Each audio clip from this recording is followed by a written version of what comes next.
Massa menggeruduk gedung Pengadilan Negeri Muna, Sulawesi Tenggara saat sidang kasus Kepala Desa Lagasa, Asdam Sabrianto, Senin pagi. Massa yang didominasi perempuan ini mencoba merangsek masuk gedung meski dihalau polisi.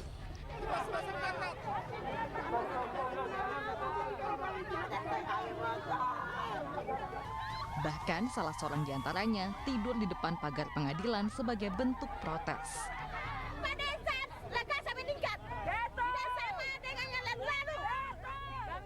Massa mendesak agar sang kepala desa dibebaskan dari segala jerat hukum karena dinilai telah membangun desa dengan baik meski baru memimpin selama 1 tahun. Adapun jaksa mendakwa kepala desa Lagasa atas penggunaan ijazah palsu. Kalau dia dituntut masalah ijazah, untuk apa ijazah SMA? Untuk apa ijazah sarjana? Tapi korupsinya banyak. Iya. Semua bantuan dari pemerintah pusat tidak sampai di masyarakat. Betul. Setelah desa ini 1 tahun, kita masyarakat merasakan. Betul. Bantuan yang dari pusat turun langsung kita rasakan. 1 tahun korupsi. 1 tahun Lagasa peningkatannya banyak. Massa berjanji akan terus mengawal jalannya sidang dan berunjuk rasa dengan jumlah massa yang lebih besar. Dari Muna, Sulawesi Tenggara, Febriano Tameng, iNews melaporkan.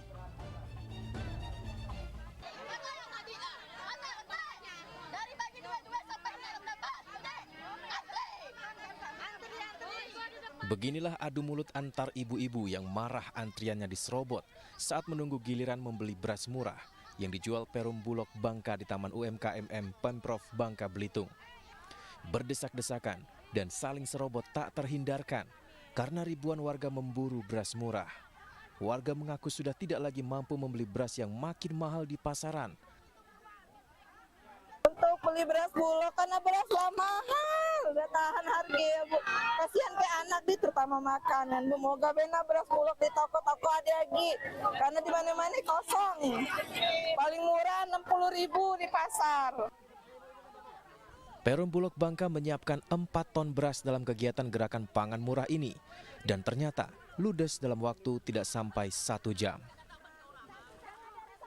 Kami diminta untuk jual SPHP yang kami bawa sebanyak 4 ton. Tadi pagi 2 ton, ini mobil kedua 2 ton lagi, jadi total 4 ton. Sedianya warga bisa membeli 10 kg beras untuk 1 orang.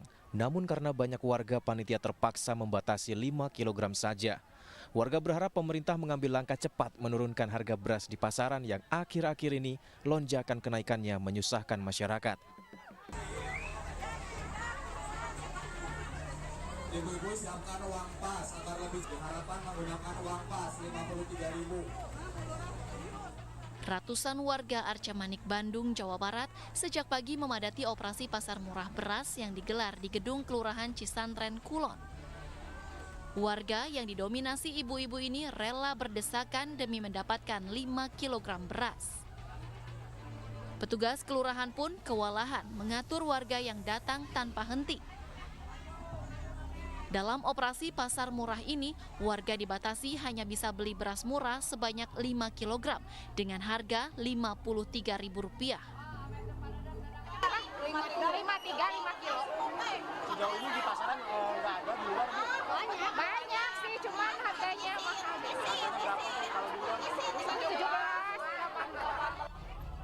Saat ini, harga beras di Bandung mencapai Rp17.000 per kilogram.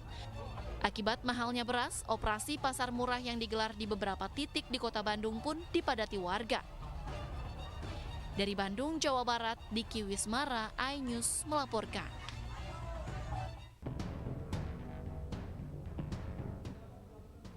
Pengadilan Negeri Jakarta Selatan kembali menggelar sidang pra-peradilan dengan pemohon wartawan senior Aiman Wicaksono dan termohon Polda Metro Jaya. Agenda siang hari ini adalah pembacaan kesimpulan dari masing-masing pihak.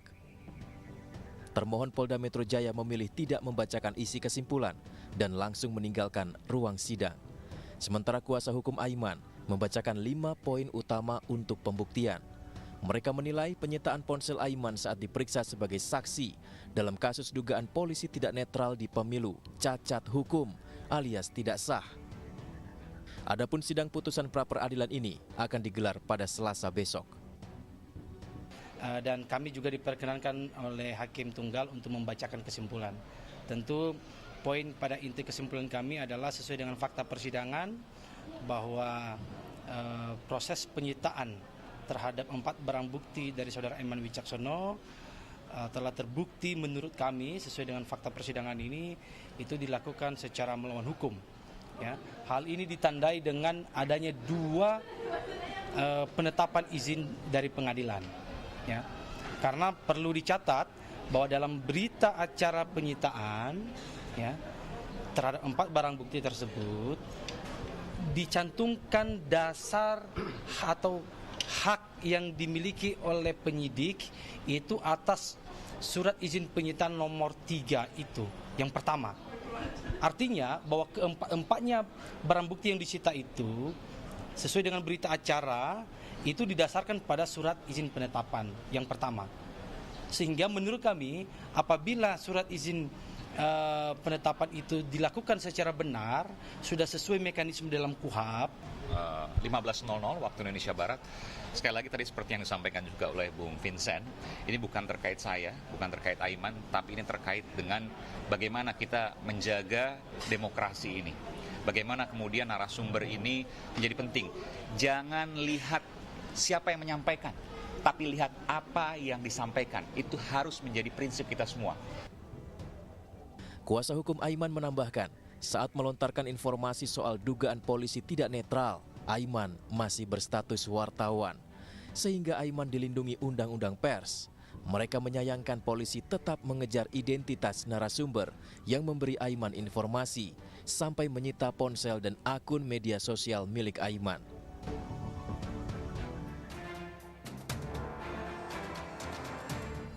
Kasus Aiman Wicaksono terus bergulir. Usai menjalani sidang pra-peradilan dengan pembacaan duplik terhadap Polda Metro Jaya, Aiman bersama tim kuasa hukumnya menghadirkan 2 orang saksi, yakni ahli pers yang menerangkan legal standing status Aiman pada 11 November 2023 saat bicara mengenai adanya dugaan ketidaknetralan aparat di pemilu 2024. Selain itu, ahli di bidang hukum pers yang menjelaskan konstruksi hukum kasus Aiman kepada majelis hakim, termasuk surat perintah penyitaan atas ponsel Aiman yang dinilai cacat formil. Kedua saksi ahli menjelaskan kedudukan Aiman sebagai wartawan termasuk hak yang dimiliki untuk melindungi narasumber. Tidak melekat kepada wartawan. Dan sebagaimana dalam dalil kami, dalam permohonan kami, tegas kami sampaikan bahwa saudara Aiman Wicaksono pada saat menerima berkomunikasi pertama kali dengan narasumber ini masih berstatus sebagai wartawan dan belum menjadi caleg definitif atau caleg dalam daftar calon tetap KPU tanggal 4 November 2023. Karena saudara Aiman Wicaksono menerima berkomunikasi pertama kali itu di bulan Oktober. Ini harus dicatat. Oleh karena itu, poin pesan penting yang kami terima terhadap ahli hukum pers itu adalah hak tolak itu melekat sejak Oktober itu. Terkait kasus ini, Aiman pun mendapatkan sejumlah dukungan. Salah satunya koalisi masyarakat sipil yang menyatakan seharusnya hal tersebut bisa menjadi kritik untuk membangun pemilu. Kami bersama koalisi masyarakat sipil kawal pemilu demokratis sejak awal menyoroti segala hal baik yang sifatnya informasi ataupun kritik terhadap penyelenggaraan pemilu, salah satunya sebagaimana disampaikan oleh saudara Aiman Wicaksono yang juga merupakan objek atau materi yang kita sampaikan kepada negara, baik melalui kanal publik media massa, baik melalui kanal penyelenggaraan pemilu yang resmi, Bawaslu, DKPP ataupun KPU, itu keseluruhannya tujuannya adalah untuk membuat pemilu kita agar tetap demokratis. Pemilu kita jauh daripada intervensi-intervensi politik untuk memenangkan 1-2 paslon tertentu, tetapi untuk menyuarakan suara rakyat yang utuh. Nah, apa yang disampaikan Aiman bahwa ada dugaan intervensi lewat kekuasaan, bahwa ada pengerahan aparat, itu sama seperti yang kami sampaikan sebelum-sebelumnya, jauh sebelum Aiman menyampaikan. Jadi yang harus dinilai sebetulnya oleh negara ini, oleh Kepolisian Republik Indonesia adalah substansi dari apa yang disampaikan, artinya materinya. Sebelumnya dalam pembacaan replik, kuasa hukum Aiman menolak seluruh dalil yang dibacakan Polda Metro Jaya dalam sidang. Pihak Aiman juga menyorot tajam soal surat izin penyitaan terhadap 3 barang bukti, yaitu akun Instagram, email, dan SIM card ponsel Aiman. Mereka menilai penyitaan ponsel Aiman tidak sah secara hukum. Bahkan ada kejanggalan saat ada upaya melegitimasi proses penyitaan tersebut.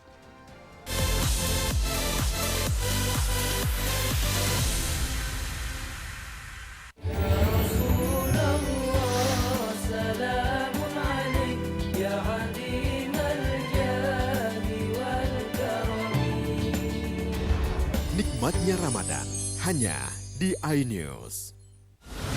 Menyoroti kecurangan. PTS ini bukan soal korupsi. Itu ditemukan, itu fakta yang ditemukan di lapangan. Menyuarakan keadilan. Melarikan diri melalui sungai. Wilayah tidak tersentuh oleh negara. Laporan mendalam dan eksklusif. Saya akan tunjukkan kepada Anda. Mario Dandi, rebutan perempuan, gimana Ken? AB Plus setiap minggu pukul 8 pagi di iNews.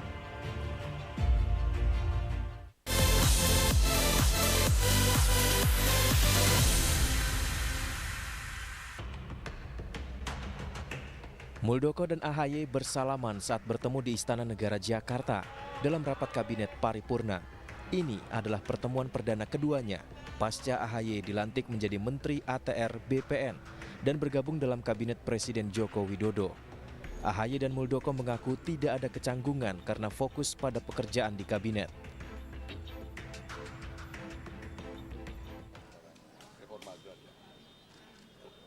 Kalau hubungan ya biasa aja. Mungkin ada rencana temuan berikutnya dengan Mas AHY berdua gitu. Bisa aja saya undang ke kantor. Tadi interaksinya seperti apa, Pak? Ada interaksinya seperti apa? Ada yang apa yang salah biasa-biasa? Tapi ini kan Bapak agak tambah, Pak. Agak kaku nggak, Pak? Tadi kaku nggak kan dilihat? Agak sih, Pak. Agak. Biar ngobrol panjang gitu, Pak. Ada upaya untuk Ini kan yang lain perlu disalamin. Ini kan gitu. Pak, apakah mengganggu, Pak? Soalnya pernah ada hubungan sengketa, Pak? Nggak ada yang mengganggu. Hubungan kerja tetap nggak ada alasan apapun. Berarti nggak ada kecanggungan. Kita berbicara efektivitas pemerintahan. Nggak ada kecanggungan tersendiri? Nggak ada. Nanti kalau ada rapat di KSB kita undang kan begitu. Mul bilang katanya mau mengundang Mas AHY, siap gitu. Mas AHY sendiri siap nggak diundang? Tadi kata Mul mau. Ya siap saja, saya ingin menjadi bagian utuh dari pemerintahan ini. Saya tidak ingin membesar-besarkan apa yang sudah lewat, karena kalau itu berarti kita nggak maju-maju dong. Yang jelas itu semua sudah kita lewatin, sebuah bagian dari perjalanan politik, dari perjalanan Partai Demokrat juga. Saya anggap itu sebagai sebuah hal yang berharga untuk kita jadikan sebagai lessons learned. Tetapi bagi saya setelah itu lebih baik kita fokus, dan sekali lagi saya berada dalam pemerintahan. Hubungan AHY dan Muldoko diketahui menjadi sorotan publik setelah AHY bergabung di kabinet, sebab Muldoko sempat mengkudeta AHY lewat Kongres Luar Biasa Partai Demokrat. Dari Jakarta, Abdul Aziz dan Dias Triawan, iNews melaporkan. Kepuasan masyarakat terhadap penyelenggaraan pemilu 2024 terlihat mengalami perbedaan signifikan saat masa pencoblosan dan pasca pencoblosan. Dari hasil survei, Lembaga Survei Indonesia atau LSI menyebut ada kekecewaan masyarakat yang muncul usai masa pencoblosan. Saat exit poll di hari pencoblosan 14 Februari 2024, 45,5% masyarakat merasa pemilu sangat jurdil, sementara 48,8% merasa cukup. Kepuasan masyarakat hingga 94,3%. Akan tetapi pasca pencoblosan, periode 19 hingga 21 Februari 2024, kepuasan masyarakat mengalami perubahan. Hanya 17,6% saja yang merasa pemilu jujur dan adil, sementara 58,8% merasa cukup. Total kepuasan masyarakat terhadap pemilu menurun sebanyak 76,4%. Artinya, penurunan kepuasan hingga 10% lebih. LSI mengingatkan jika tren penurunan signifikan kepuasan ini terus berlanjut, maka akan berpengaruh terhadap berkurangnya legitimasi dan tingkat kepercayaan masyarakat terhadap proses pemilu. Memang kalau tren itu berlanjut, Ya, kan penurunannya signifikan tuh 10 dan 20%. Kalau tren itu berlanjut, maka dia minimal dari segi publik itu bisa menimbulkan berkurangnya legitimasi kan, karena tingkat kepercayaan masyarakat terhadap proses pemilu menjadi berkurang. Survei LSI ini dilakukan dengan metode random digit dialing yang dipilih sebanyak 1.211 responden. Margin of error survei sekitar 2,9% dengan tingkat kepercayaan hingga 95%.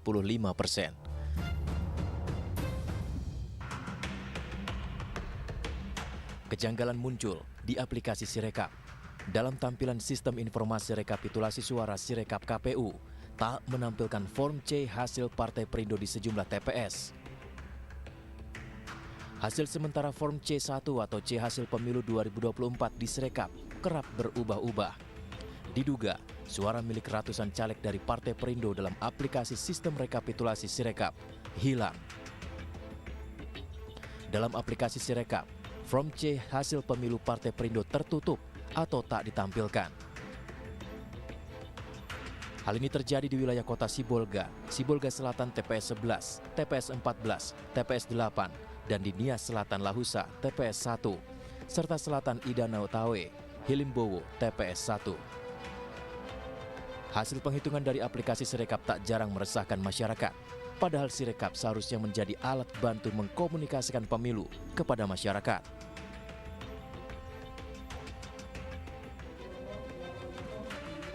Sementara itu, dugaan manipulasi suara mencuat di berbagai wilayah.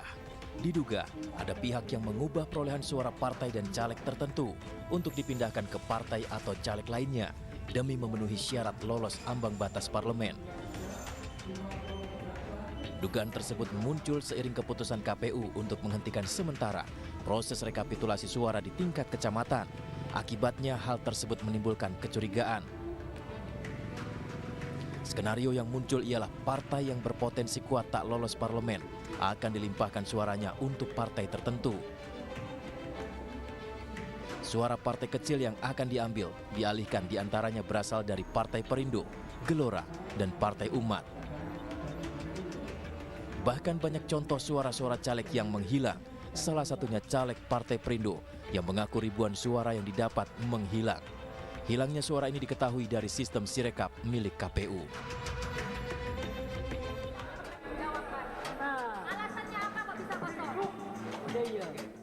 Video amatir merekam aksi caleg wanita di Kabupaten Sampang yang melakukan aksi protes keras saat penghitungan suara di tingkat kecamatan di Gedung Bulog, Banyuates, Kabupaten Sampang, Jawa Timur. Caleg bernama Ayu Ratna Amelia dari Dapil 3 ini mengamuk lantaran suara C1-nya tidak ada suara sama sekali alias kosong. Bahkan di beberapa TPS yang sudah diyakini mempunyai suara. Salah satunya di TPS tempat Ayu dan keluarganya mencoblos seluruh suaranya 0. Ayu yang mengetahui videonya viral di media sosial mengaku secara sadar menyebarkan fakta agar masyarakat mengetahui kecurangan pemilu yang menimpa dirinya. Itu nggak boleh masuk, katanya yang masuk itu harus berdasarkan mandat. Sedangkan Ayu kan caleg, jadi biasanya kan di mana-mana caleg itu kan punya hak. Kenapa harus pakai mandat kalau calegnya sendiri pengen menyaksikan, begitu loh Mas. Jadi memang kayaknya itu sudah diatur untuk Ayu itu tidak boleh masuk ke dalam situ. Oke lah, di desa lain punyanya Ayu hilang, Ayu tidak masalah. Tapi yang Ayu permasalahkan itu karena memang Ayu itu melakukan pencoblosan di TPS Ayu sendiri, TPS 6, dan ternyata dan keluarga ini, keluarga inti. Kan tidak mungkin kalau keluarganya Ayu sampai mencoblos orang lain gitu loh Mas. Sementara itu, Ketua PPK Kecamatan Banyuates tak menampik adanya aksi protes tersebut. Kita sanding data dulu antara pengawas TPS, dalam hal ini yang hadir ke sini kan Panwascam. Kita sanding data, kemudian kalau memang masih dirasa kurang pas ya kita sarankan untuk melapor ke Panwascam yang berkaitan dengan pelanggaran pemilunya. Hingga kini, pihak PPK masih melakukan pengecekan dan pencocokan data. Apabila tindakan PPK masih kurang puas, pihak calon bisa melapor ke Panwascam terkait pelanggaran pemilu atau bisa melapor ke Panwaslu Sampang. Dari Sampang, Jawa Timur, Fatur Rahman, iNews melaporkan.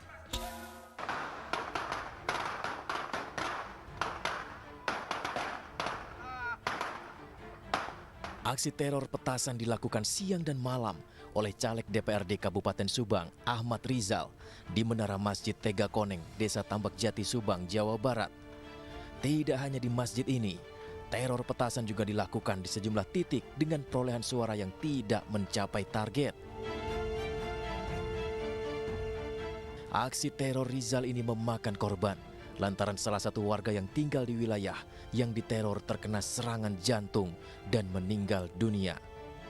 Awalnya emang malam gue lagi pulang di infus, cuman pas anak suara petasan kaget. Emang petasannya besar? Besar banget emang. Terus? Ya terus emak itu kan emak tuh kaget jadi gemeteran gitu. Ngedrop gitu? Ngedrop, iya. Dibawa ke rumah sakit lagi? Dibawa ke rumah sakit. Tidak hanya teror petasan, caleg gagal tersebut juga membongkar jalan dan gorong-gorong yang telah dibangun saat ia menjabat. Warga menyesalkan aksi tidak terpuji caleg gagal tersebut. Apalagi jalan yang dibongkar dibangun menggunakan anggaran pemerintah dan bukan dana pribadinya. Emang dapat Mbak Haji Rizal ngebangun ya, aspirasi istilahnya. Tapi kan ini dapat pemerintah, bukan dapat uang pribadi. Ya alasannya ini mah gara-gara beda pilihan kali, barangkali gitu.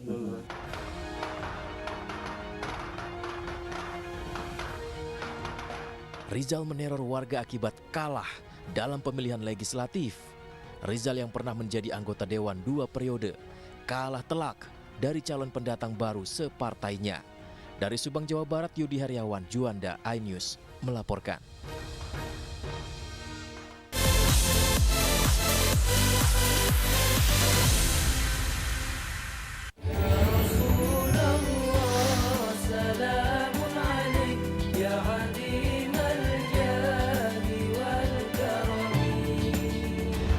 Nikmatnya Ramadan hanya di iNews. Nuduhan yang menerima 27 miliar. Yang menghina saya, mencaci maki saya. Hukum di negeri ini yang kalau nggak dikawal penipuan dan ilegal berkedok rumah kasus mega korupsi dipicu terkait masalah. Jangan bilang Anda tidak tahu karena kami sudah memberitahukannya. iNews File Sabtu dan Minggu pukul 9 pagi.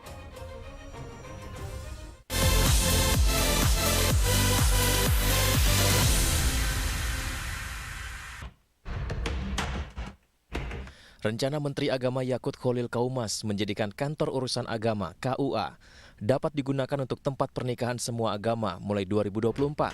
Hal ini untuk memberikan kemudahan kepada semua warga negara Indonesia. Menteri Agama Yakut Kholil Kaumas mengatakan, kantor urusan agama KUA akan digunakan untuk tempat pernikahan semua agama dengan alasan KUA merupakan etalase Kementerian Agama yang akan mengurusi semua agama. Kita ingin ya menjadikan KUA itu sebagai tempat untuk bisa digunakan oleh saudara-saudara kita semua agama untuk melakukan proses pernikahan, karena KUA ini adalah etalase Kementerian Agama ya. Kementerian Agama itu kan kementerian untuk semua agama. Seharusnya KUA juga memberikan pelayanan keagamaan kepada umat agama non-Islam. Prosedurnya gimana? Prosedurnya gimana, Pak? Dibicarakan ini, kita lagi bicarakan. Ini kan gagasan yang kita lontarkan untuk segera di follow up. Kemarin seluruh dirjen, mulai dirjen Bimas Islam dan dirjen Bimas non-Islam semua udah ketemu. Mereka udah bicara bagaimana mekanismenya, regulasinya, dan seterusnya bikin penyesuaian-penyesuaian. Jangan buru-buru, tenang aja, nanti kita akan segera sampaikan. Kedepan Menteri Agama Yakut Kholil Kaumas berencana akan melakukan rapat untuk melihat regulasinya dan melihat aturan menjadikan kantor urusan agama atau KUA sebagai tempat pernikahan semua agama. Tim Liputan iNews melaporkan.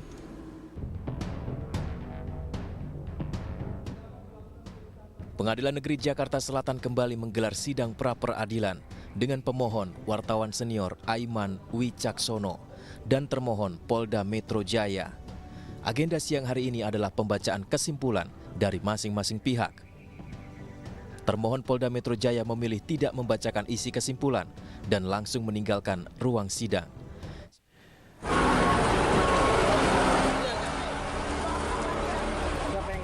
Pengemudi di gerbang tol Pelabuhan Bakauheni Lampung dikejutkan dengan tabrakan beruntun yang melibatkan 8 kendaraan. Kecelakaan disebabkan bus berkecepatan tinggi alami remblong. Akibatnya, bus menghantam 6 motor dan 1 mobil yang sedang antri untuk masuk ke kapal. Petugas langsung mengevakuasi korban ke puskesmas dan mengatur kendaraan yang menghalangi pintu gerbang tol. Naas, 1 orang meninggal dunia dan 7 orang luka berat. Nggak tahu Pak, udah tahu-tahu gitu saya udah ada apa gitu doang.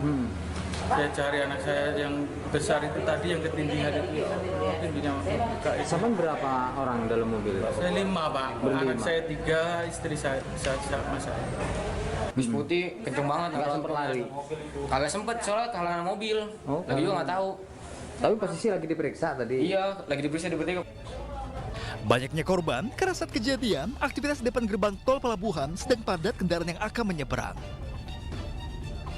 Kini, kasus kecelakaan masih dalam penyelidikan polisi. Dari Lampung Selatan, Lampung, Heri Fulistiawan, iNews melaporkan.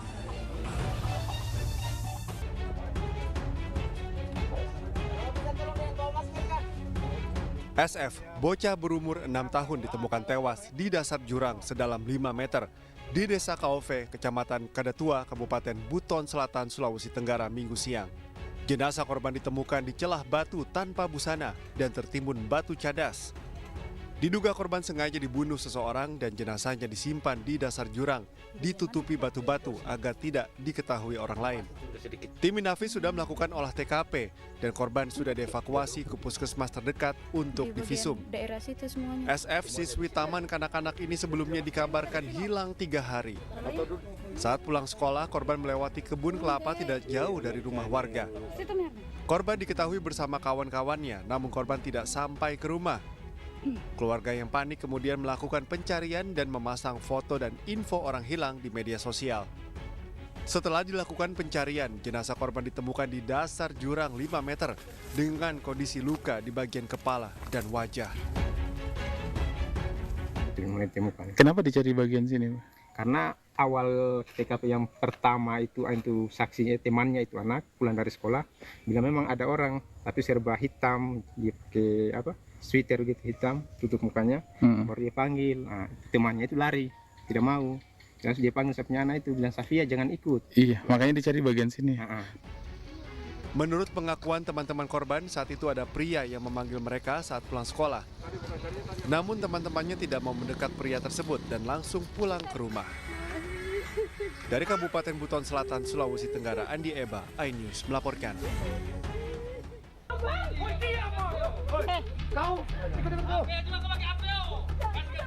Seorang petugas keamanan perusahaan yang juga warga Kecamatan Air Hitam, Kabupaten Sarolangun, Provinsi Jambi, harus berurusan dengan polisi. Pria berusia 45 tahun ini ditangkap karena mencabuli anak di bawah umur yang adalah anak tirinya sejak tahun 2017. Polisi juga menemukan 4 senjata api rakitan laras panjang, laras pendek, dan juga senjata tajam milik pelaku. Sempat berusaha kabur, polisi terpaksa melumpuhkan pelaku. Usia 16 tahun pada saat itu tahun 2017. Jadi kejadian pertama itu terjadi pada tahun 2017 sampai terakhir tahun 2023. Ini terulang kembali karena ibu dan anak ini mendapat tekanan dan ancaman dari si bapak tirinya dengan ancaman membunuh atau dibunuh. Dan si anak ini diperlakukan seperti budak seks sampai tahun 2023. Kini pelaku dijerat Undang-Undang Perlindungan Anak dan Darurat Kepemilikan Senjata Api dengan ancaman pidana 20 tahun penjara. Dari Kabupaten Sarolangun, Jambi, Ridho Habiballa, iNews melaporkan.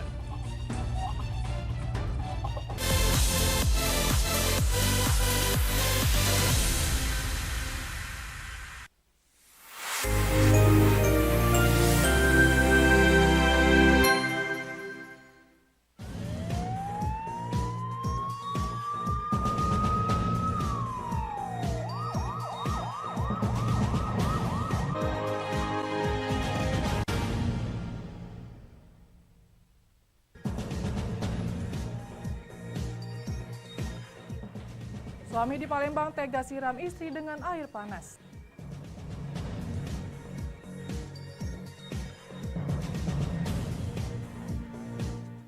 Jembatan gantung rusak diterjang luapan sungai.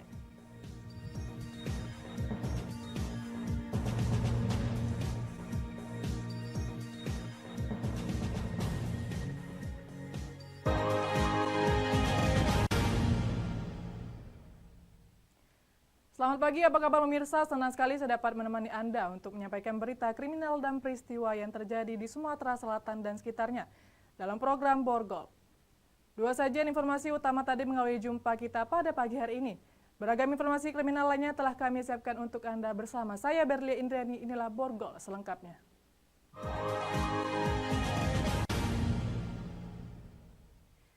Di awali berita pertama pemirsa, diduga terjadi keributan karena masalah rumah tangga. Seorang istri di Palembang disiram air keras oleh suaminya. Akibatnya kulit tubuh korban mengalami luka bakar. Kulit tubuh seorang istri di Palembang berinisial SW melepuh hampir 80% usai disiram air panas oleh suaminya berinisial DK. Korban disiram air panas di rumah mereka di Jalan Kapten Robani Kadir, Kelurahan Talang Putri, Kecamatan Pelaju, Palembang.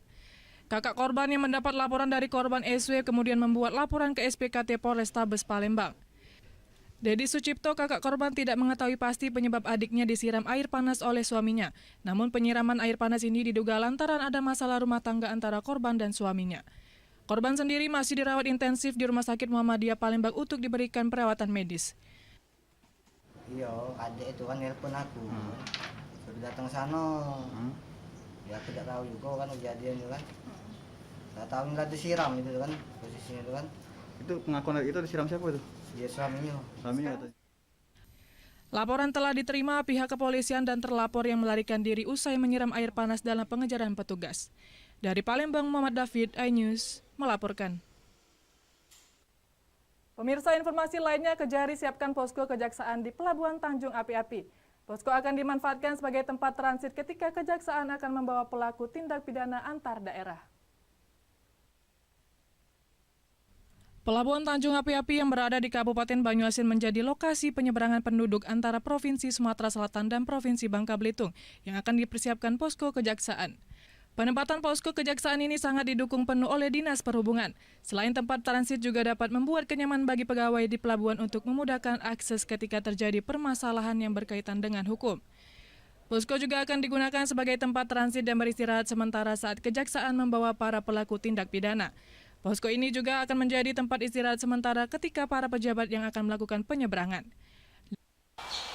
Berkaitan dengan posko kejaksaan yang berada di Pelabuhan Tanjung Api-Api, karena Tanjung Api-Api wilayah kami, makanya perintah dari pimpinan supaya kami berkoordinasi dengan Dinas Perhubungan, dengan Pak Gunawan, untuk melihat kesiapan posko tersebut. Pelabuhan Tanjung Api-Api ini adalah ranah dari pengelolaannya berada di provinsi. Kita akan berkoordinasi dan cukup akan mensupport juga pihak dari kejaksaan, baik itu kejaksaan tinggi maupun kejaksaan negeri terkait dengan maksud dan tujuan dari pendirian posko ini.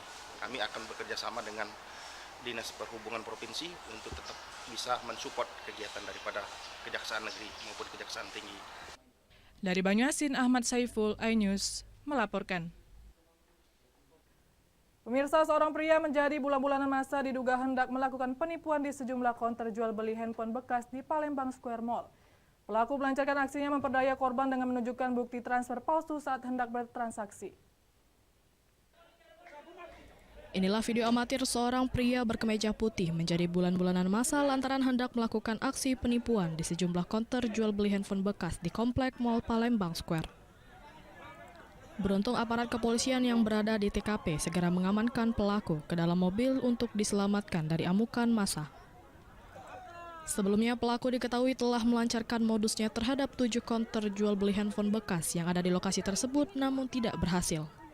Para pemilik konter yang curiga akan gerak-gerik pelaku berkoordinasi dan menyebarkan foto wajah pelaku ke dalam grup aplikasi pesan singkat. Calon korban terakhir yang geram dengan ulah pelaku segera menangkap pelaku yang telah meresahkan pemilik konter jual beli handphone, namun massa tersulut emosinya yang didominasi oleh pemilik konter seketika melancarkan boga mentah kepada pelaku. Modus operandi pelaku dengan berpura-pura menjadi pembeli handphone, namun saat hendak melakukan transaksi pembayaran, pelaku membayar dengan menunjukkan bukti transfer palsu dari mobile banking. Itu tadi nak nipu, nak beli handphone, tapi gagal. Gagal. Iya. Lah berapa kali Kak? Banyak pokoknya, hampir. Alhamdulillah hari ini Bay, yang ini apes, yang orang nak maling nipu itu. Tuh Bay. Modusnya seperti apa Kak? Dia pura-pura beli handphone, dia transfer tapi transfernya tuh bodong. Pelaku diketahui bernama Herianto, warga Jalan DI Panjaitan, Kecamatan Pelaju, Kota Palembang. Pelaku dibawa aparat kepolisian ke Mapolsek Ilir Barat 1 guna ditahan dan menjalani pemeriksaan lebih lanjut. Dari Palembang, Sumatera Selatan, Guntur, iNews melaporkan. Jembatan gantung rusak parah diterjang luapan sungai. Informasinya sesaat lagi.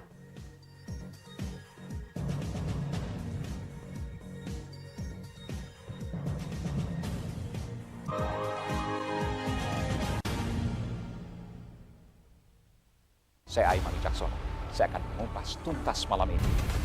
Saya mendapatkan kesempatan secara eksklusif. Bismillah, walaupun itu teman. 4 miliar dalam 1 jam itu nggak sulit. Betul. The Prime Show with Aiman, setiap Rabu pukul 8:30 malam. Saya Prabowo Revolusi, kita berbagi cerita. Rupanya konspirasi itu ini. Oh iya. Apakah jadi capres? Kita setuju. Sebetulnya saya ini untuk menjadi presiden, saya harus siap. Konspirasi Prabu, setiap Rabu pukul 9:30 malam.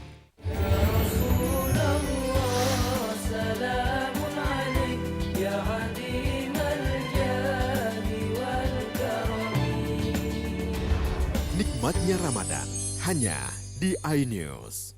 Mengupas makna dan tafsir Al-Quran bersama ulama terkemuka tanah air. Kaumum min kaum khairun minal yadis suflah. Nggak bakal bisa dibayar oleh dunia dan seisinya. Jelas, lugas untuk kehidupan sehari-hari. Di antara yang merusak hati adalah buruk sangka. Wa aqimus shalah wa atuz zakah. Itu pun sejajar dengan jihad fisabilillah. Cahaya Hati Indonesia, Sabtu dan Minggu pukul 12 siang di iNews. Nuduhan saya menerima 27 miliar. Yang menghina saya, mencaci maki saya.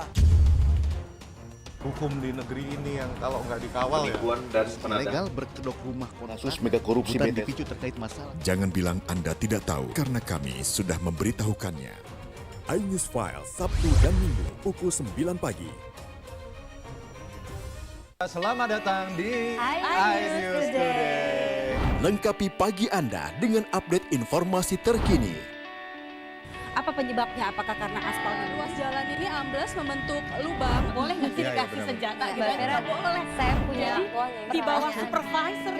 Kita akan langsung bergabung bersama Giselia Nurrahmat. Sejumlah bahan pokok mulai mengalami kenaikan. iNews Today setiap Senin sampai Jumat pukul 10 pagi di iNews. Hadir menemani pagi Anda dengan sajian informasi unik dan menarik. Walabi hutan yang merupakan hewan asli Papua Nugini. Dari Jepang disebut sebagai kare raisu. Menghadirkan bintang tamu yang menginspirasi. Campuran apa ini? Ini lemon. Oh lemon, iya. Kita peras, itu harus dipotongin dengan dekat bagian mata. Kalau nggak Morning Update, Senin sampai Jumat pukul 7 pagi di iNews. Kompilasi seputar keunikan, keajaiban, dan hal-hal menarik di berbagai belahan dunia. Suku Sentinel dipercaya berasal dari Afrika yang bermigrasi ke pulau itu sejak 60.000 tahun yang lalu. Seperti apa sejarah kelam dari tragedi tenggelamnya kapal Titanic? Lantas siapa tokoh di balik anime yang legendaris? OMG, setiap hari pukul 8 malam, hanya di iNews. Update informasi terlengkap menuju prime time berkualitas bersama iNews. Selamat sore pemirsa. Ditindas oleh mobil tersangka, memanggil mentan untuk dimintai coba memadamkan api. iNews sore setiap hari. Sore pemirsa, kita berjumpa di iNewsroom. Warga Palestina jadikan panggung orasi. Umur capres dan cawapres. Yang paling janggal dan sangat. iNewsroom setiap Senin sampai Jumat. Kita di iNews Prime. Masa dari komunitas Menjaga Dikyang.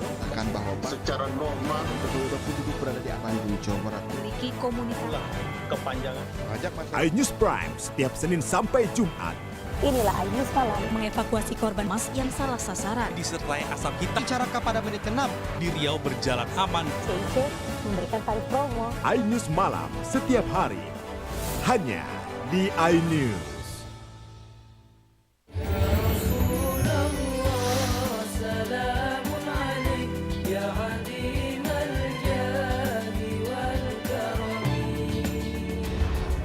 Selamatnya Ramadan, hanya di iNews.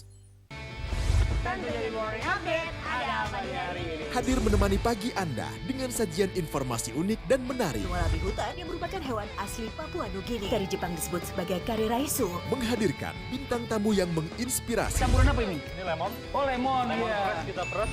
Itu harus dipotongin dengan dekat bagian mata. Kalau nggak Morning dipotong, Update, Senin sampai Jumat pukul 7 pagi di iNews.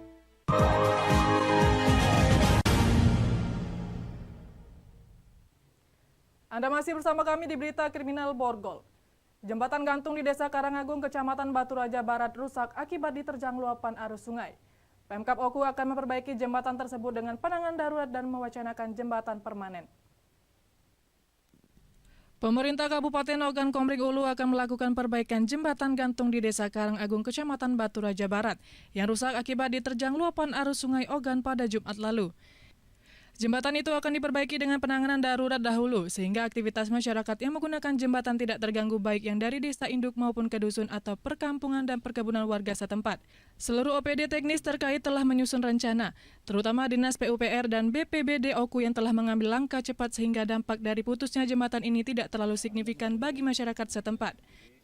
Semua OPD teknis yang diperintahkan sudah menyusun rencana, ya, terutama dari PU dan BPBD juga mengambil langkah-langkah cepat, sehingga apa yang diharapkan dampak dari putusnya jembatan ini tidak terlalu signifikan bagi masyarakat setempat. Sementara itu, Kepala Desa Karangagung M. Subri berharap jembatan ini dapat segera diperbaiki, mengingat jembatan gantung ini menjadi jalur utama bagi masyarakat Desa Karangagung yang menghubungkan desa induk dengan perkampungan serta perkebunan warga setempat. Jalur utama, Pak. Soalnya kalau nak jalur kedua lewat Batu Putih sangat jauh, Pak. Sangat jauh, Pak. Iya. Berapa kira-kira perbandingannya, Pak? Oh, jauh, Pak. Iya. Jauh-jauh nian, Pak. Perbandingannya. Kan kalau dari katakan lokasi kami kan di dekat Tuku Jaya, mau ke Batu Putih mau ke sini baru 30 kiloan, Pak. 30 kilo. Iya. Sedangkan kalau dari sini paling sekitar 7 kilo. Sebanyak 30 kepala keluarga yang tinggal di seberang jembatan tersebut serta perkebunan warga. Ada jalur lainnya namun harus memutar jauh dengan jarak tempuh sekitar 30 km. Dari Ogan Komering Ulu, Widori Agustino, iNews melaporkan.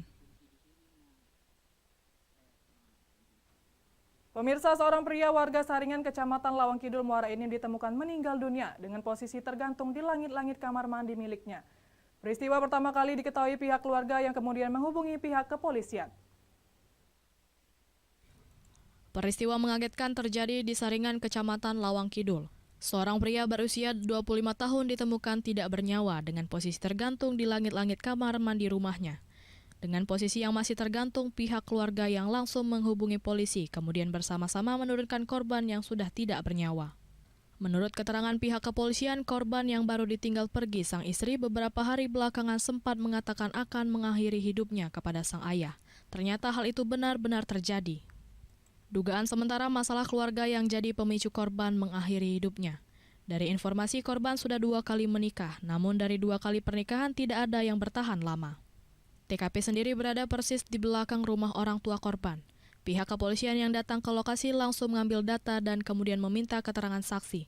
Pihak keluarga korban menolak untuk dilakukan otopsi dan menerima kejadian yang menimpa anaknya. Dari Muara Enim, Edwin Sasatria, iNews melaporkan.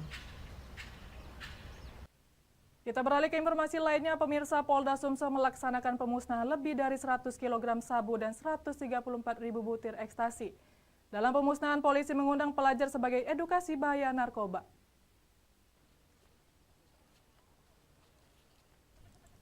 Pemusnahan sabu dan ekstasi berlangsung di halaman Mapolda Sumsel.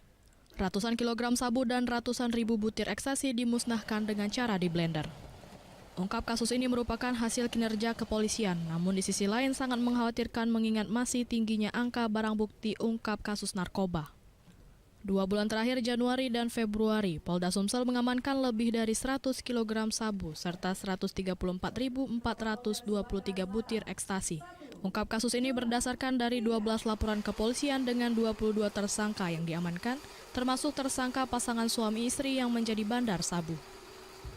Dari tangan Pasutri ini saja, polisi mengamankan 111.642 kg sabu, serta 134.195 butir ekstasi.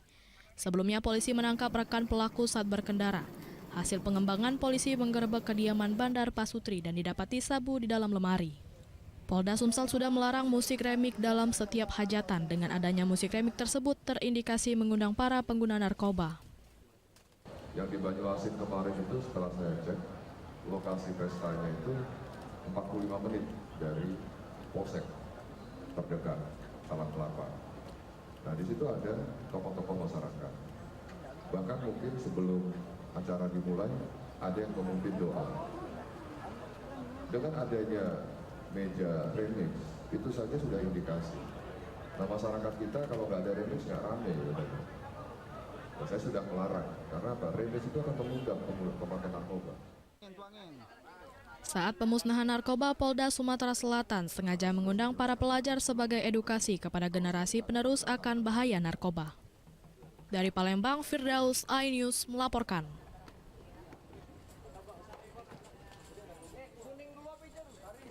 Pleno PPK di Karangjaya dipagari kawat berduri. Informasinya setelah pariwara berikut.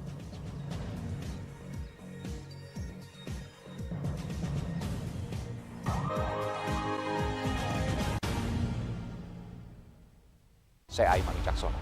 Saya akan mengupas tuntas malam ini. Saya mendapatkan kesempatan secara eksklusif. Bismillah, walaupun itu teman. 4 miliar dalam 1 jam itu nggak sulit. Betul. The Prime Show with Aiman, setiap Rabu pukul 8:30 malam. Saya Prabowo Revolusi, kita berbagi cerita. Rupanya konspirasi itu ini. Oh iya. Apakah jadi capres? Kita setuju. Sebetulnya saya ini untuk menjadi presiden, saya harus siap. Konspirasi Prabu, setiap Rabu pukul 9:30 malam. Mengupas makna dan tafsir Al-Quran bersama ulama terkemuka tanah air. Kaumum min kaum khairun minal yadis suflah. Nggak bakal bisa dibayar oleh dunia dan seisinya. Jelas, lugas untuk kehidupan sehari-hari. Di antara yang merusak hati adalah buruk sangka. Wa aqimus shalah wa atuz zakah.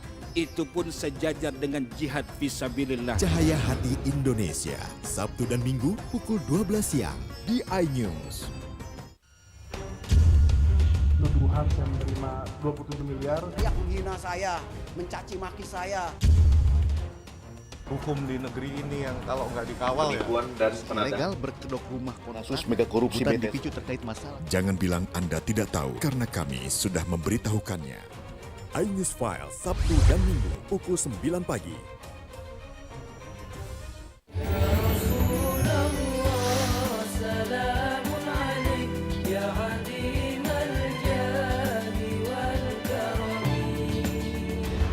Nikmatnya Ramadan hanya di iNews. Selamat datang di iNews Today. Lengkapi pagi Anda dengan update informasi terkini. Apa penyebabnya? Apakah karena aspalnya? Ruas jalan ini amblas membentuk lubang. Boleh nggak sih dikasih senjata? Nggak boleh. Saya punya Di bawah supervisor. Kita akan langsung bergabung bersama Giselia Nurrahman. Sejumlah bahan pokok mulai mengalami kenaikan. iNews Today setiap Senin sampai Jumat pukul 10 pagi di iNews.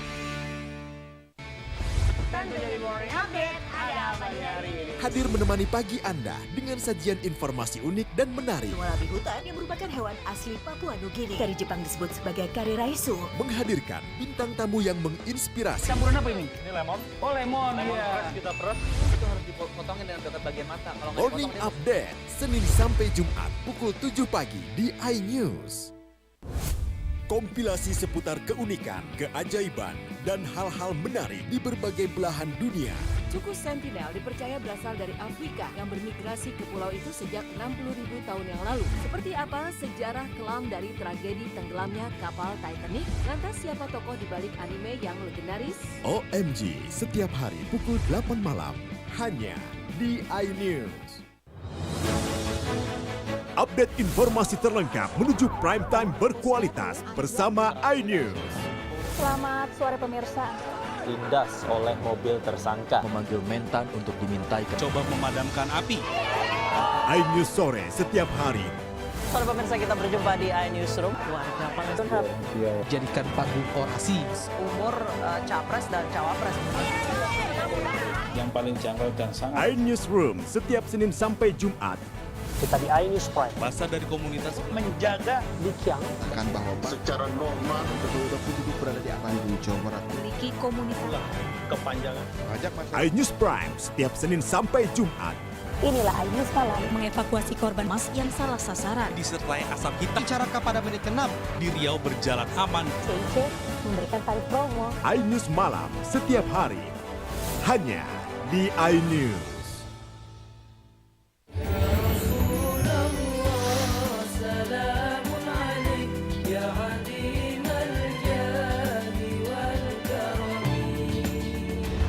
Nikmatnya Ramadan hanya di iNews. Selamat datang di iNews Today. Lengkapi pagi Anda dengan update informasi terkini. Apa penyebabnya? Apakah karena aspalnya Ruas jalan ini amblas membentuk lubang. boleh nggak sih Iya, dikasih benar. senjata? Mbak Vera, boleh. Saya punya Di bawah supervisor. Kita akan langsung bergabung bersama Giselia Nurrahmat. Sejumlah bahan pokok mulai mengalami kenaikan. iNews Today setiap Senin sampai Jumat pukul 10 pagi di iNews.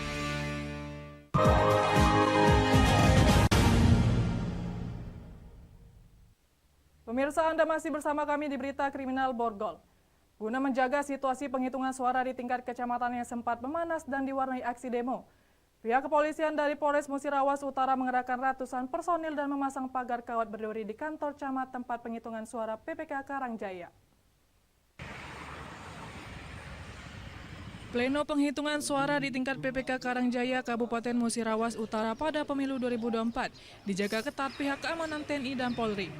Ratusan personil gabungan mengawal dan menjaga setiap pintu masuk tempat penghitungan suara di dalam kantor kecamatan. Pihak kepolisian juga memasang pagar kawat berduri di area luar kantor kecamatan. Hal ini dilakukan guna menjaga situasi perhitungan suara agar aman dan damai serta tidak terjadi situasi yang tidak diinginkan. Kawat barier ini dikhususkan untuk menghalau apabila ada pengunjuk rasa yang akan melakukan anarkis. Jadi dari protap dan SOP yang kita lakukan memang untuk menghalau agar tidak terjadinya baik itu pengerusakan terhadap barang maupun gedung. PPK Karangjaya masih melakukan pleno rekapitulasi penghitungan suara untuk pemilihan Presiden, DPD RI, dan DPR. Sedangkan untuk pleno DPRD Kabupaten akan dilaksanakan setelah penghitungan ulang untuk 17 TPS di 3 desa yang terdapat indikasi kecurangan. Dari Muratara, Sudirman, iNews melaporkan.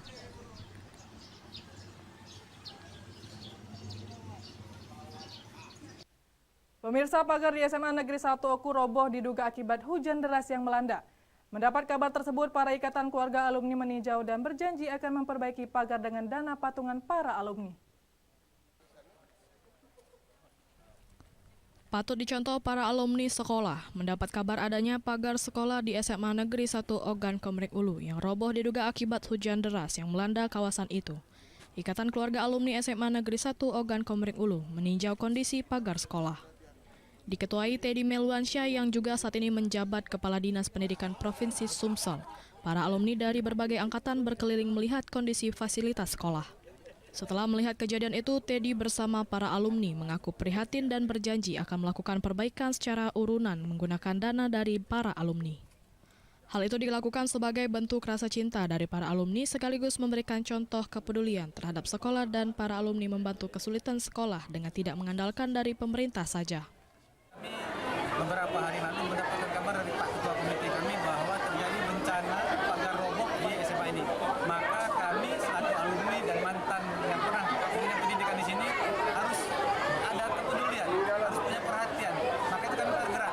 Kami ajak hari ini teman-teman alumni bersama komite untuk meninjau secara langsung situasi kondisi pasca terjadinya bencana kemarin. Dan insya Allah ini akan kami tanggulangi bersama-sama alumni lainnya. Dari Ogan Komering Ulu, Widori Agustino, iNews melaporkan. Demikian saja berita kriminal dalam program Borgol hari ini. Semoga informasi tadi dapat memberikan manfaat bagi kita semua. Saya Berlia Indriani, sampai jumpa.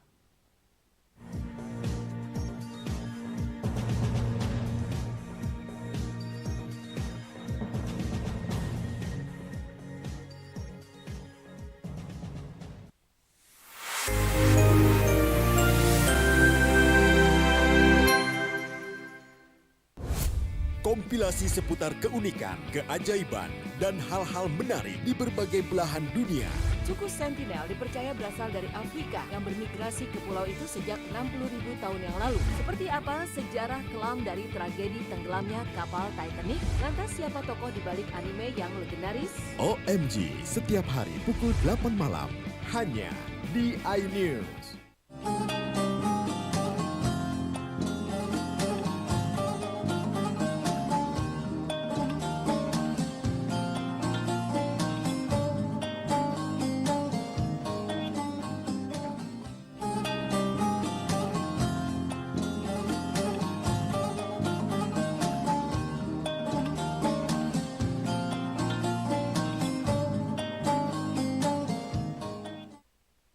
Karena saya punya keluarga kayak gini, belum tentu.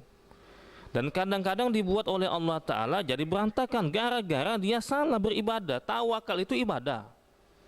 Nah, dia tawakalnya sama manusia, hati-hati, rugi dia, nyesel nantinya. Banyak kejadian kayak gitu, terlalu yakin sama manusia, gak berhasil ya. Pernah itu kejadian sederhana aja, kejadian sederhana.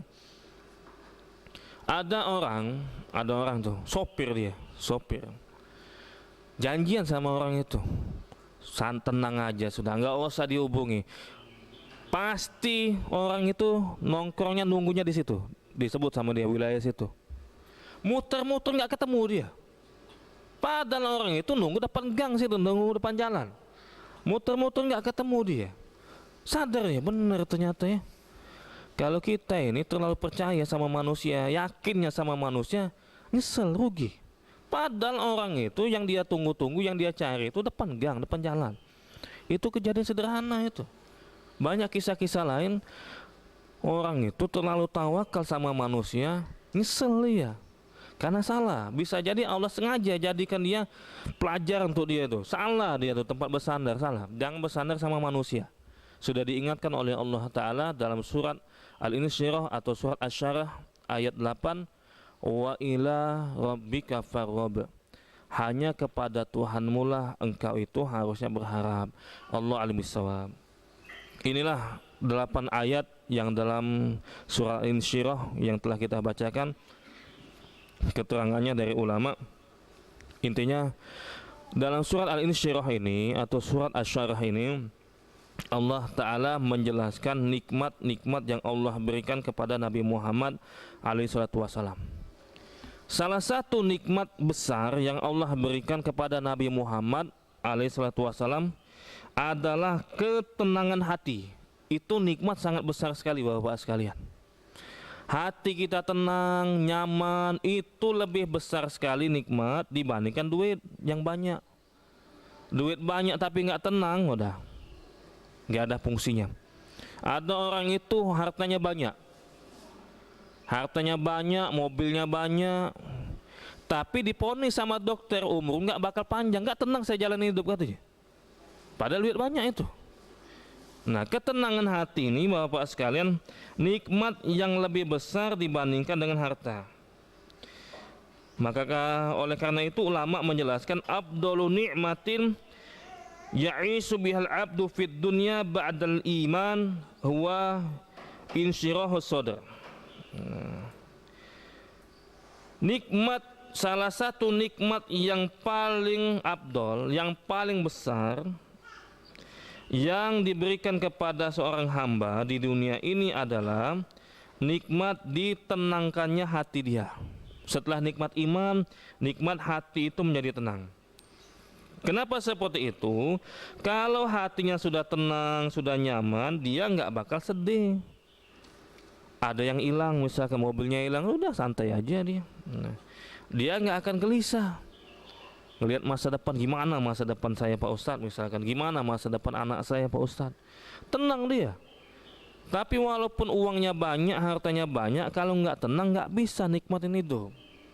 Ini menunjukkan bahwasanya nikmat ketenangan hati itu lebih besar dibandingkan dengan nikmat harta. Dan ada dalilnya itu, ternyata ada dalilnya.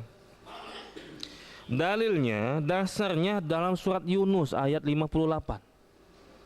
Allah sendiri mengatakan, Qul bi fadlillahi wa bi rahmatihi fabidzalika falyafrahu huwa khairum mimma yajma'un, kata Allah Ta'ala dalam surat Yunus ayat 58. Katakanlah Muhammad, karunia Allah dan rahmat Allah yang diberikan kepada seseorang itu lebih baik dibandingkan dengan apa yang mereka kumpulkan, apa yang mereka berlomba-lomba untuk dapatkan, yaitu kenikmatan dunia, harta benda. Lebih baik itu. Kita dapat karunia dari Allah Ta'ala, kita dapat rahmat Allah Ta'ala, kita dapat ketenangan dari Allah Ta'ala dibandingkan dengan harta yang dia kumpulkan. Falyafrahu, di tengah-tengah ayat itu, bergembiralah kata Allah Ta'ala, berbahagialah kata Allah Ta'ala. Bahagia dia kalau sudah dapatkan karunia dari Allah Ta'ala.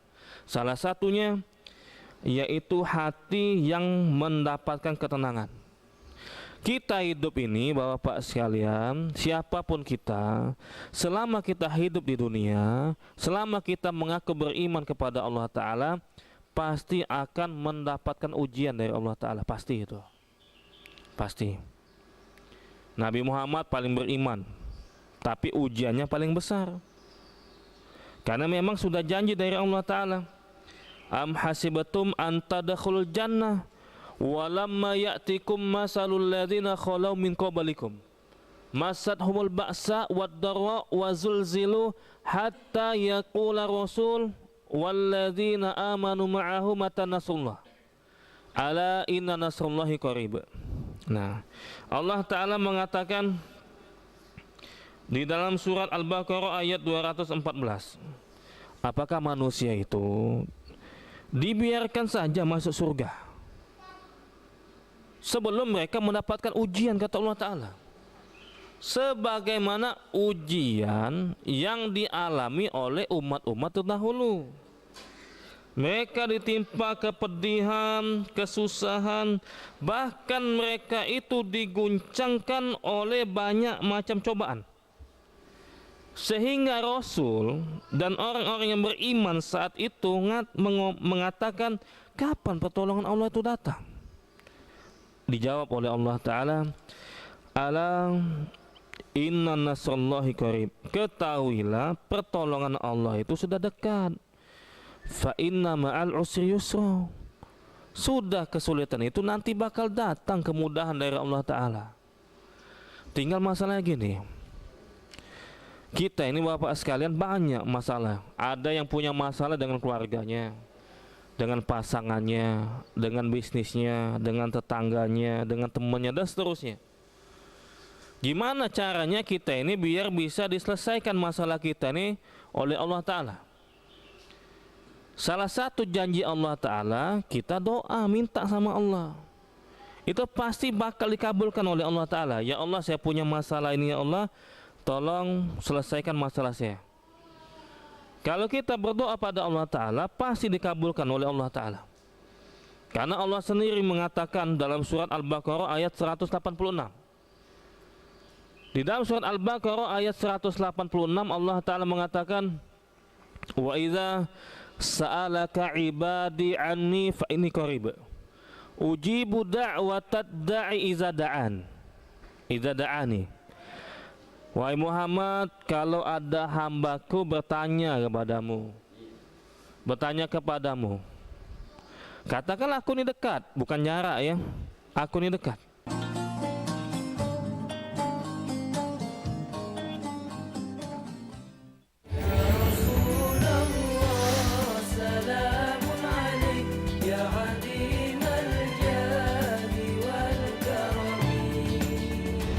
Nikmatnya Ramadan hanya di iNews.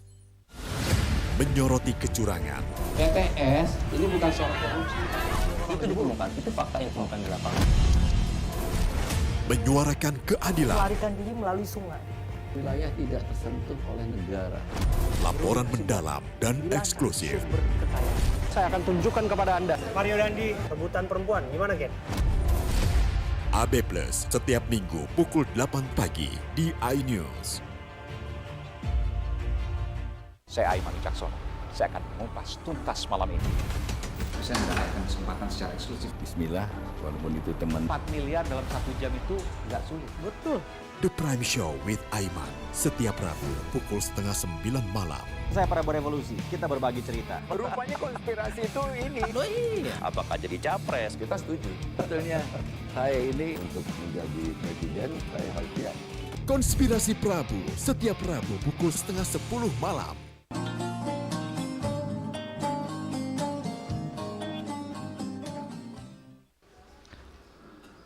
Aku mengabulkan doa bagi siapapun yang berdoa kepadaku. Orang kafir kalau doa sama Allah dikabulkan. Ada kejadiannya itu dalam ayat itu. Aku mengabulkan doa permintaan orang yang berdoa kepadaku. Nah masalahnya gini, kadang-kadang orang itu sudah berdoa Pak Ustadz sampai meninggal dunia nggak dikabulkan sama Allah Ta'ala. Banyak itu. Yang dapat ujian dikasih penyakit berdoa terus dia Pak Ustadz, tapi nggak sembuh-sembuh.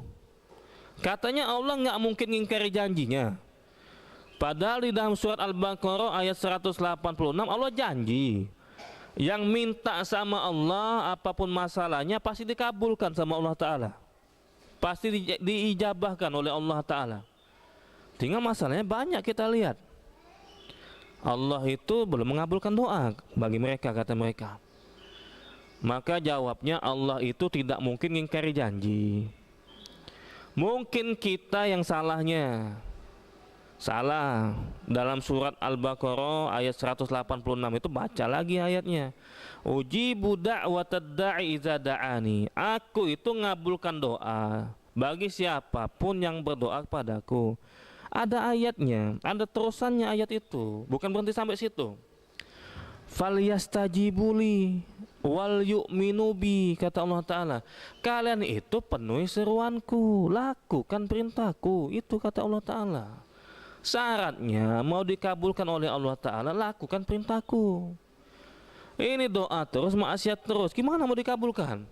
Mungkin masalahnya kita yang melanggar perjanjian. Perjanjiannya itu dikabulkan oleh Allah Ta'ala. Falyastajibuli, penuhi seruanku, sholat, zakat, puasa, jangan maksiat. Ini maksiat dia, nggak memenuhi syarat berarti. Wal yu'minu bi, kata Allah Ta'ala, beriman sama aku, yakin beriman bakalan dikabulkan. Kalau orang sudah nggak yakin nggak bisa kayak mau kayak gitu. Atau bahkan sudah seuzon duluan sama Allah Ta'ala, hati-hati. Allah nggak adil, ada ngomong kayak gitu, Allah nggak adil. Hati-hati itu. Dosa besar itu seuzon sama Allah Ta'ala. Allah nggak mungkin mengabulkan doaku, hati-hati itu. Itu masuk seuzon sama Allah Ta'ala. Dan seuzon itu dosa besar. Az-zannina billahi zonnasau alaihim dairatus sau. Jazakallahu khairan. Yang berburuk sangka kepada Allah Ta'ala akan mendapatkan balasan yang buruk. Bukan hanya itu, wa ghadiballahu alaihim wa la'anahum wa a'adda lahum jahannam wa sa'at masira. Bukan hanya dapat balasan yang buruk, Allah murka sama dia. Yang buruk sangka sama Allah itu Allah murka. Allah laknat dia. Allah siapkan neraka untuk dia. Dosa besar seuzon sama Allah itu. Allah al-misawab. Nah, Bapak-bapak sekalian, ternyata banyak amalan yang bisa membuat hati kita jadi tenang. Kita itu kalau punya masalah kadang nggak tenang hidup kita itu. Nah ternyata ada amalan yang bisa buat kita tenang, ada. Namun sebelum kita sampaikan amalan yang membuat hati kita jadi tenang, harus tahu dulu apa penyebabnya itu. Kenapa hati nggak tenang? Kenapa gelisah terus? Harus tahu dulu apa penyebabnya.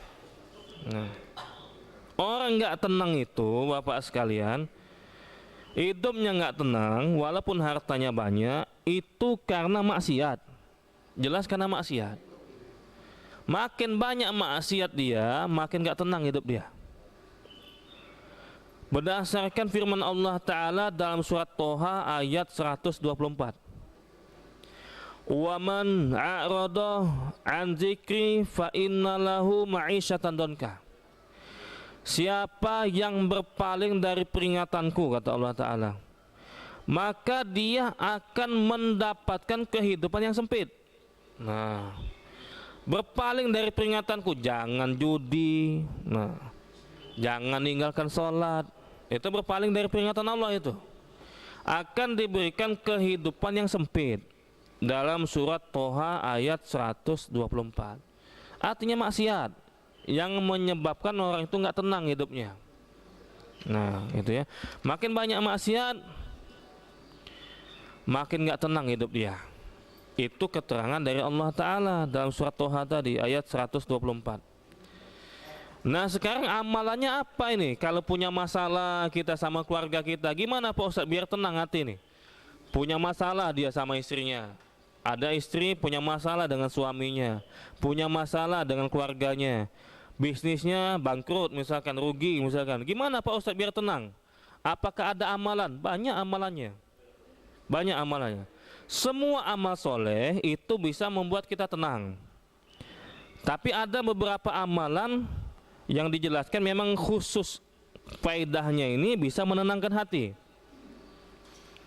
Yang pertama, kalau hati kita lagi nggak tenang, lagi banyak pikiran, nggak bisa tidur, misalkan punya masalah, salah satu caranya itu dengan sholat, sabar dan sholat. Itu di dalam surat Al-Baqarah ayat 45, Allah Ta'ala mengatakan wasta'inu bis-sabri was-sholah. Minta tolonglah kalian dengan cara sabar dan sholat. Kalau kita ada masalah Bapak sekalian, sholat coba caranya untuk nenangin hati kita. Masalah apa aja, bisnis, rumah tangga dan seterusnya, tenangin dulu hati kita, sabar, kemudian sholat. Bahkan ini dipraktekkan oleh Rasul SAW. Karena Rasulullah SAW idza hazabahul amru sholat. Nabi itu kalau mengalami situasi yang sulit, Nabi sholat jalan keluarnya. Ada orang itu kehilangan uang, sholat coba. Nah, hilang duit misalnya, sholat.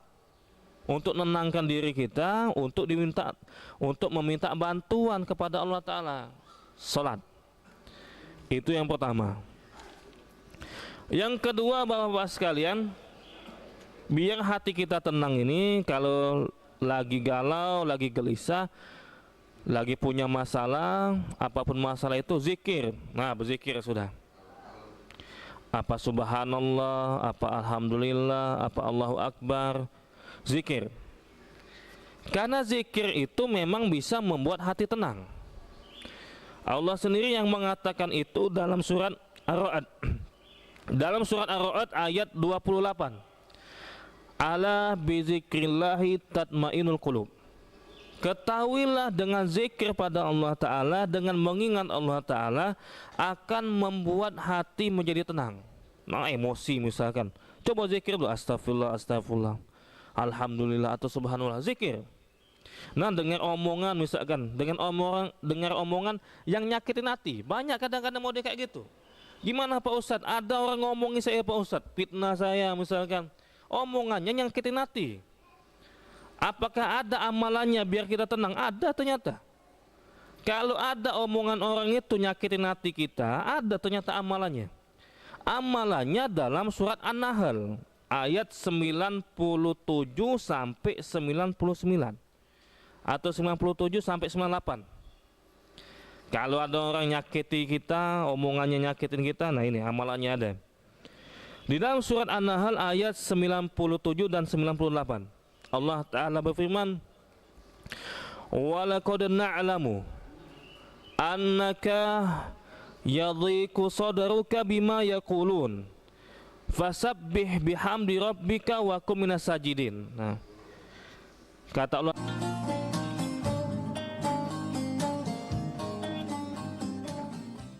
mengupas makna dan tafsir Al-Quran bersama ulama terkemuka tanah air.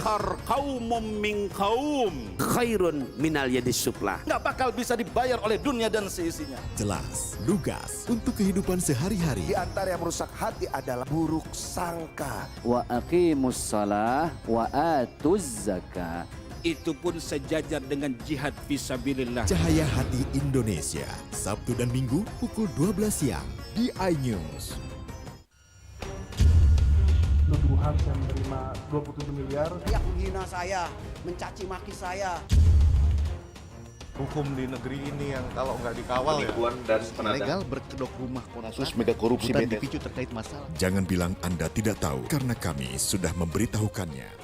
iNews File, Sabtu dan Minggu, pukul 9 pagi.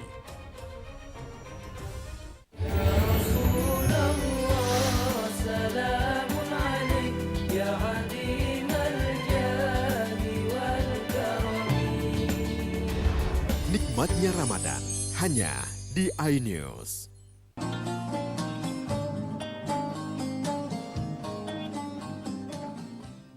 Itu bisa membuat kita tenang. Tapi ada beberapa amalan yang dijelaskan memang khusus faedahnya ini bisa menenangkan hati. Yang pertama, kalau hati kita lagi nggak tenang, lagi banyak pikiran, nggak bisa tidur, misalkan punya masalah, salah satu caranya itu dengan sholat, sabar dan sholat. Itu di dalam surat Al-Baqarah ayat 45, Allah Ta'ala mengatakan wasta'inu bisabri wassalah. Minta tolonglah kalian dengan cara sabar dan sholat. Kalau kita ada masalah, Bapak sekalian, sholat coba caranya untuk nenangin hati kita. Masalah apa aja, bisnis, rumah tangga dan seterusnya, tenangin dulu hati kita, sabar, kemudian sholat. Bahkan ini dipraktekkan oleh Rasul SAW.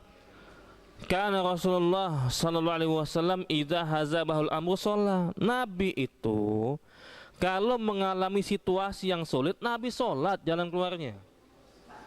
Ada orang itu kehilangan uang, sholat coba. Nah, hilang duit misalnya, sholat. Untuk menenangkan diri kita, untuk meminta bantuan kepada Allah Ta'ala, sholat. Itu yang pertama. Yang kedua, Bapak-bapak sekalian, biar hati kita tenang ini, kalau lagi galau, lagi gelisah, lagi punya masalah, apapun masalah itu, zikir. Nah, berzikir sudah. Apa subhanallah, apa alhamdulillah, apa Allahu akbar, zikir.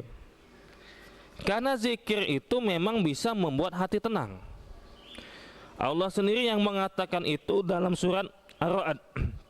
Dalam surat Ar-Ra'd ayat 28. Ala bizikrillahi tatmainul qulub. Ketahuilah dengan zikir pada Allah Ta'ala, dengan mengingat Allah Ta'ala, akan membuat hati menjadi tenang. Nah, emosi misalkan, coba zikir dulu, astagfirullah, astagfirullah, alhamdulillah, atau subhanallah, zikir. Nah, dengar omongan misalkan, dengar omongan yang nyakitin hati. Banyak kadang-kadang mau kayak gitu. Gimana Pak Ustadz? Ada orang ngomongin saya Pak Ustadz, fitnah saya misalkan, omongannya nyakitin hati. Apakah ada amalannya biar kita tenang? Ada ternyata. Kalau ada omongan orang itu nyakitin hati kita, ada ternyata amalannya. Amalannya dalam surat An-Nahl ayat 97 sampai 99 atau 97 sampai 98. Kalau ada orang nyakiti kita, omongannya nyakitin kita, nah ini amalannya ada. Di dalam surat An-Nahl ayat 97 dan 98, Allah Ta'ala berfirman, walaqad na'lamu annaka yadhiqu sadruka bima yaqulun fasabbih bihamdi rabbika wa kum minas sajidin. Nah, kata Allah Ta'ala mengatakan, sungguh kami mengetahui dadamu Muhammad jadi sesak gara-gara omongan mereka. Wajar Nabi Muhammad dadanya sesak, dia omongin sihir lah, tukang sihir, dia omong orang gila lah. Kata Allah, kami tahu Muhammad, dadamu itu menjadi sesak gara-gara omongan mereka, dihina, diancam dan seterusnya. Dikasih tahu sama Allah Ta'ala buat nenangin hati. Fasabbih bihamdi rabbika wa kum minas sajidin. Kau bertasbihlah kepada Tuhanmu, memuji Tuhanmu, dan kau itu sujud sama Allah Ta'ala. Ini jalan keluar yang Allah Ta'ala tawarkan. Ada omongan nyakitin hati, disuruh sama Allah Ta'ala bertasbih, subhanallah, subhanallah, sujud kata Allah Ta'ala, sholat. Inilah cara yang bisa nenangin hati. Apa balas ya Pak Ustadz? Tenang makin.